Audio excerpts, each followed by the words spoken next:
Welcome to The Last Breakfast. Please enjoy the video. You start by verifying power and peripherals because a low battery or attached device often causes freezes. First, plug in the charger and confirm the charge LED or icon. Once done, hold the power button for about 10 seconds to force a soft reset. This clears temporary system hangs without data loss.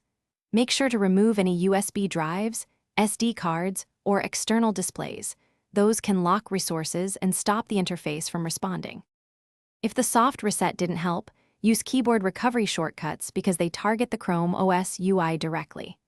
Press Ctrl plus Shift plus Refresh to reload the display subsystem and restore responsiveness while keeping your session.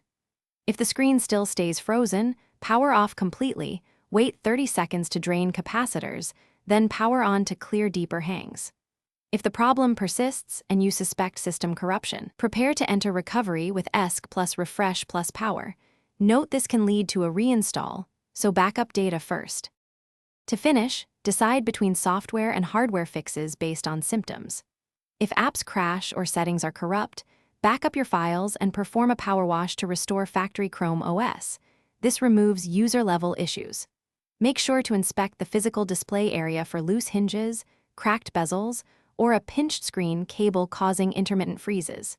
If you still see a frozen screen after power wash and inspection, contact manufacturer support or a certified repair shop. Motherboard or display controller faults require professional diagnosis. Thanks for watching. If this was helpful, leave a like and consider subscribing. See you next time.